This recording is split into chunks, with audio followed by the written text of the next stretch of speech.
ಪ್ರಾಚೀನ ಭಾರತ ಇತಿಹಾಸದ ಮೌರ್ಯ ಸಾಮ್ರಾಜ್ಯದಲ್ಲಿ ಅಶೋಕನ ಶಿಲಾಶಾಸನಗಳನ್ನು ನೋಡ್ಕೊಂಡು ಬರುವ ಮುಖ್ಯ ಶಿಲಾಶಾಸನಗಳು. ಅಶೋಕನು 14 ಶಿಲಾಶಾಸನಗಳನ್ನು ಕಂಡುಬಂದಿದ್ದು ಇವುಗಳು ಬೇರೆ ಬೇರೆ ಪ್ರದೇಶಗಳಲ್ಲಿ ಕಂಡುಬಂದಿವೆ. 1. ಗಿರ್ನಾರ್ ಶಾಸನ ಸುದರ್ಶನ ಕೆರೆ ಬಗ್ಗೆ, 1ನೇ ರುದ್ರಧಾಮನು ಜೀರ್ಣೋದ್ಧಾರ ಮಾಡಿದ್ರ ಬಗ್ಗೆ ತಿಳಿಸುತ್ತದೆ. ಅಲ್ಲದೆ ರುದ್ರಧಾಮನ 1ನೇ ಶಾಸನವು ಇಲ್ಲಿಯೇ ಇದೆ. ಕಾಲ್ಸಿ ಶಾಸನ UP ಉತ್ತರ ಪ್ರದೇಶದ ಡೆಹ್ರಾಡೂನ್ ಜಿಲ್ಲೆಯಲ್ಲಿದೆ. ಶಹಬಾಜ್ ಗರಿ ಶಿಲಾಶಾಸನ ಪೇಶಾವರ್ ಜಿಲ್ಲೆಯ ಮರ್ಧನಿ ಪಟ್ಟಣದ ಬಳಿ ಖರೋಷ್ಠಿ ಲಿಪಿಯಲ್ಲಿದೆ. ಮನ್ಸೇರ ಶಿಲಾಶಾಸನ 3 ಬಂಡೆಗಳ ಮೇಲೆ ಶಾಸನ ಕೆತ್ತಲಾಗಿದೆ, ಖರೋಷ್ಠಿ ಲಿಪಿಯಲ್ಲಿವೆ. ದೌಲಿ ಶಾಸನ ಒರಿಸ್ಸಾದ ಪುರಿ ಜಿಲ್ಲೆಯಲ್ಲಿದೆ. ಚೌಗಡ ಶಿಲಾಶಾಸನ ಇದು ದೌಲಿ ಶಾಸನದ ಅಂಶಗಳನ್ನು ಒಳಗೊಂಡ ನಕಲಿ ಶಾಸನವಾಗಿದೆ. ಏಷ್ಯಾಟಿಕ್ ಬಾಂಬೆ ಸೂಪರ್ ಶಾಸನ ಮೂಲ ಶಿಲೆಯನ್ನು ಬಾಂಬೆ ಏಷ್ಯಾಟಿಕ್ ಸೊಸೈಟಿಯ ವಸ್ತು ಸಂಗ್ರಹಾಲಯದಲ್ಲಿ ಇಡಲಾಗಿದೆ. ಎರ್ರಾಗುಡಿ ಶಿಲಾಶಾಸನ ಆಂಧ್ರ ಪ್ರದೇಶದ ಕರ್ನೂಲು ಜಿಲ್ಲೆ ಸಿದ್ದಾಪುರ ಬಳಿ. ಇದನ್ನು ಕ್ರಮವಾಗಿ ಎಡದಿಂದ ಬಲಕ್ಕೆ, ಬಲದಿಂದ ಎಡಕ್ಕೆ ಈ ಮಾದರಿಯಲ್ಲಿ ರಚಿಸಲಾಗಿದೆ. ಇದು ಮಗಧ ಭಾಷೆಯಲ್ಲಿದೆ. ಯಾವುದೇ ಖರೋಷ್ಠಿ ಅಥವಾ ಬ್ರಾಹ್ಮಿ ಲಿಪಿ ಒಳಗೊಂಡಿಲ್ಲ. ಗೌಣ ಶಿಲಾಶಾಸನಗಳು. ರೂಪನಾಥ ಶಿಲಾಶಾಸನ, ಸಹಸ್ರಂ ಶಿಲಾಶಾಸನ ಕೃತಕ ಗುಹೆ ದೊರೆತಿದೆ.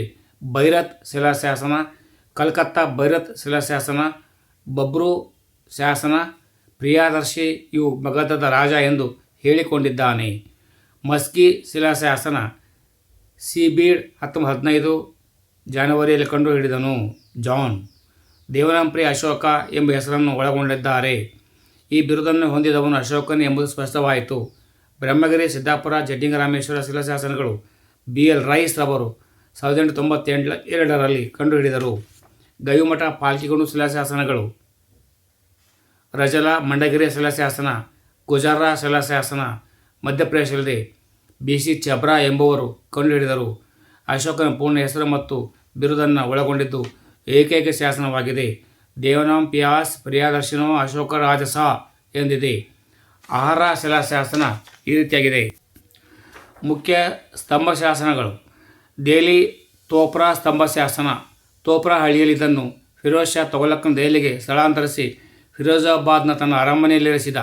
ಈ ಸ್ತಂಭವು ಹೊಸ ದೆಹಲಿಯ ಫಿರೋಜ್ ಶಾ ಕೋಟ್ಲಾ ಎಂಬ 3 ಅಂತಸ್ತಿನ ಅರಮನೆಯ ಮೇಲಿದೆ.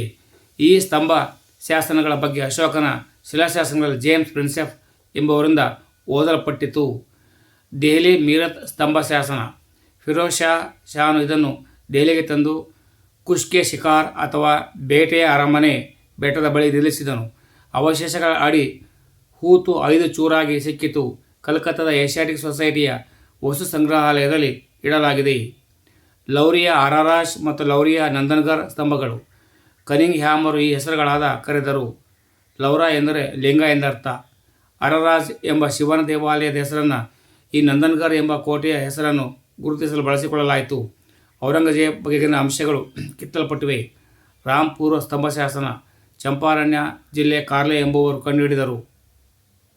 ಅಲಹಾಬಾದ್ ಕೋಸಂ ಸ್ತಂಭಶಾಸನ ಅಲಹಾಬಾದ್ ಕೋಟೆ ಒಳಗಿದ್ದ 4 ಹಂತದ ಲಿಖಿತ ದಾಖಲೆಗಳನ್ನು ಒಳಗೊಂಡಿದೆ. ಅಶೋಕನ ಮೂಲ ಶಾಸನ, ಸಮುದ್ರಗುಪ್ತ ಶಾಸನ, ಶಾಸನ ಪಂಕ್ತಿಗಳ ನಡುವೆ ನಾಗರಿ ಶೈಲಿ ಬಳಸಿರುವ ದಾಖಲೆಗಳಿವೆ.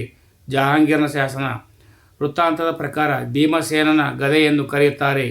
ಈ ಶಾಸನದಲ್ಲಿ ಅಶೋಕನು ಕೌಸಂಬಿಯ ಮಹಾಮಾತರನ್ನು ಉದ್ದೇಶಿಸಿ ಆಜ್ಞೆಗಳನ್ನು ಹೊರಡಿಸಿರುವುದರಿಂದ ಕೋಸರ ಎಂದು ಕೋಸಂಬಿ ಎಂಬ ಸ್ಥಳದಲ್ಲಿ ಸ್ಥಾಪಿಸಬೇಕೆಂದು ನಂಬಲಾಗಿದೆ. ಅಕ್ಬರ್ನು ಕೋಸರನಿಂದ ಅಲಹಾಬಾದ್ಗೆ ಸ್ಥಳಾಂತರಿಸಿದನು. ಗೌಣ ಸ್ತಂಭ ಶಾಸನಗಳು. ಸಾಂಚಿ ಸ್ತಂಭಶಾಸನ ಮಧ್ಯಪ್ರದೇಶ. ಸಾರನಾಥ ಸ್ತಂಭಶಾಸನ ಬನಾರಸ್ನ ಉತ್ತರಕ್ಕೆ 5.5 ಕಿಲೋಮೀಟರ್. ಧರ್ಮಚಕ್ರ ಚಿಹ್ನೆ ಇಲ್ಲಿ ಕಂಡುಬರುತ್ತದೆ. ಅಲಹಾಬಾದ್ ಕೋಸಂ ಸ್ತಂಭ ಹೆಸರಾಂತ ಅಲಹಾಬಾದ್ ಮುಖ್ಯ ಸ್ತಂಭ ಬಳಿ ದೊರೆತಿದೆ. 2 ಶಾಸನಗಳೊಳಗೊಂಡಿದ್ದು ಸಾಂಚಿ, ಸಾರನಾಥ ಬಳಿ ದೊರೆತಿವೆ. ಸ್ಮರಣಾರ್ಥ ಸ್ತಂಭ ಶಾಸನಗಳು. ರುಮ್ಮಿಂದೆ ಸ್ತಂಭಶಾಸನ. ಅಶೋಕ ಭೇಟಿ ಕೊಟ್ಟು ಬುದ್ಧನು ಇಲ್ಲಿ ಜನಿಸಿದನೆಂದು ಸ್ತಂಭವನ್ನು ನೆಟ್ಟಿ ಕಂದಾಯ ವಿನಾಯಿತಿಯನ್ನು ಈ ಗ್ರಾಮಕ್ಕೆ ನೀಡಿದನು. ಬುದ್ಧನ ಜನ್ಮಸ್ಥಳ ಇದರಿಂದ ಗುರುತಿಸಲು ಸಾಧ್ಯವಾಗಿದೆ. ನಿಗಾಲಿ ಸಾಗರ್ ಸ್ತಂಭ. ನಿಗಾಲಿ ಸಾಗರ್ ಎಂಬ ದೊಡ್ಡ ಕೆರೆ ಪಕ್ಕದಲ್ಲಿ ದೊರೆತಿದೆ. ನೇಪಾಳ ರಾಜ್ಯದಲ್ಲಿದೆ ಇದು ದೇಶದಲ್ಲಿ. ಈ ಸ್ತಂಭವನ್ನು ಭೀಮಸೇನನ ಧೂಮ ಕೊಳವೆ ಎಂದು ಕರೆಯುತ್ತಾರೆ. ಅಶೋಕನ ಶಾಸನ ತಾಣಗಳು: ಅರೋರಾ ಮಧ್ಯಪ್ರದೇಶ ಗೌಣಶಿಲಾ ಶಾಸನ, ಅಲಹಾಬಾದ್ ಕೋಸಂ ಸ್ತಂಭ ಶಾಸನ 1/6, ರಾಣಿ ಶಾಸನ, ಕೋಸಲ ಶಾಸನ. ಬಹಾಪುರ್ ದೆಹಲಿ ಹತ್ತಿರ ಗೌಣಶಿಲಾ ಶಾಸನ, ಬೈರತ್ ರಾಜಸ್ಥಾನದಲ್ಲಿದೆ. ಬಾರ್ ಬೆಟ್ಟ ಗುಹೆಗಳು ರಾಜಗೃಹದಲ್ಲಿ ಕಂಡುಬರುತ್ತವೆ. ಅಜೀವಿಕಾ ಪಂಥದವರಿಗೆ ಉಡುಗೊರೆಯಾಗಿ ನೀಡಲಾಗಿತ್ತು. ಬ್ರಹ್ಮಗಿರಿ 1-2, ದೆಹಲಿ ಮೀರತ್, ದೆಹಲಿ ತೋಪ್ರಾ ಸ್ತಂಭ ಶಾಸನಗಳು 1-6, 1-7. ಫಿರೋಜ್ ಶಾ ಮೀರತ್ ತೋಫಾಗಳಿಂದ ದೆಹಲಿಗೆ ಸ್ತಂಭ ಶಾಸನಗಳನ್ನು ಸಾಗಿಸಿದ್ದರಿಂದ ಈ ಹೆಸರು ಬಂದಿದೆ. ದೌಲಿ ಈ ಶಾಸನವನ್ನು ತೋಸಾಲಿಯೊಂದಿಗೆ ಗುರುತಿಸಲಾಗಿದೆ. ಗವಿಮಠ ಕರ್ನಾಟಕ ಗೌಣ ಶಾಸನ 1. ಗಿರ್ನಾರ್ ಜೂನಾಗಢನ ಕಾತೆವಾಡದಲ್ಲಿದೆ. ಈ ಶಾಸನವು ಹಲವು ಮಹತ್ವದ ಅಂಶಗಳನ್ನು ಒಳಗೊಂಡಿದೆ. ಅಶೋಕನಲ್ಲದೆ ರುದ್ರದಾಮನ್ ಸ್ಕಂದಗುಪ್ತನ ಬಗ್ಗೆ ತಿಳಿಸುತ್ತದೆ. ರುದ್ರವರ್ಮನ ಶಾಸನವು ಗಿರ್ನಾರ ಹತ್ತಿರದ ಸುದರ್ಶನ ಕೆರೆಯ ಅಣೆಕಟ್ಟನ್ನು ಚಂದ್ರಗುಪ್ತ ನಿರ್ಮಿಸಿದರ ಬಗ್ಗೆ ಹಾಗೂ ಮೂಲತಃ ಈ ಅಣೆಕಟ್ಟನ್ನು ಪುಷ್ಯಗುಪ್ತನು ಕಟ್ಟಿದ್ದು ಚಂದ್ರಗುಪ್ತ ರಾಜಪಾಲನಾಗಿದ್ದರ ಬಗ್ಗೆ ತಿಳಿಸುತ್ತದೆ. ಅಶೋಕನ ಕಾಲದಲ್ಲಿ ಗವರ್ನರರಾದ ತುಸಾಪ ಕೈಗೊಂಡ ಕಾರ್ಯಗಳ ಬಗ್ಗೆ ತಿಳಿಸುತ್ತದೆ. ಗುಜರಾ ಝಾನ್ಸಿ ದಾಟಿಯ ಜಿಲ್ಲೆ ಮಧ್ಯಪ್ರದೇಶದಲ್ಲಿ ಬರ್ತದೆ. ಜಟಿಂಗರಾಮೇಶ್ವರ ಬ್ರಹ್ಮಗಿರಿ ಮೈಸೂರು ಹತ್ತಿರ. ಔಗಡ ದೌಲಿ ರೌಲ್ಸಿ ಲಂಪಕ್ ಲೌರಿ ಅರರಶ್ ಮಹಾಸ್ಥಾನ್ ಬಾಂಗ್ಲಾದೇಶ. ಚೋಗ್ರಾ ಜಿಲ್ಲೆಯ ಮಹಸ್ತನಗರ್ ಮನ್ಸೇರ ವಾಯವ್ಯ ಪಾಕ್ನಲ್ಲಿದೆ. ಮಸ್ಕಿ ರಾಯಚೂರು ಕರ್ನಾಟಕ. ನಿಗಾಲೆ ಸಾಗರ್ ಸ್ತಂಭ ಶಾಸನ ರುಮ್ಮಿಂದೆ ನೇಪಾಳದಲ್ಲಿದೆ. ನಿಟ್ಟೂರು ಬಳ್ಳಾರಿ ಕರ್ನಾಟಕ. ಪಾಲ್ಕಿಗೊಂಡು ಗವಿಮಠ ಗೌಣ ಶಾಸನ ಪೊಂಗೂರಾರಿಯ ಲಾಹೋರದಲ್ಲಿದೆ. ರಾಜುಲಾ ಮಂಡಗಿರಿ ಯರ್ರಗಡಿ. ರಾಮ ಪುರ್ಪಾ ಬಿಹಾರ್. ರೂಪಾಂತ ಕೈಮೂರ್ ಬೆಟ್ಟ ಮಧ್ಯಪ್ರದೇಶ್. ಸಹಸ್ರಂ ಬಿಹಾರ್. ಸನತಿ ಕರ್ನಾಟಕ.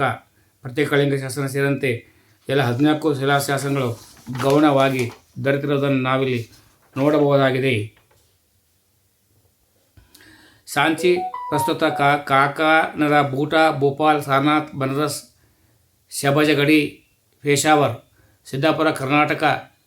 ಸೋಗಡ ತಾಮರ ರಟ್ಟೆ ಶಾಸನ ಉತ್ತರ ಪ್ರದೇಶ್ ಗೋರಖ್ಪುರ್. ಸುಪಾರ ಥಾಣೆ ಮುಂಬೈ.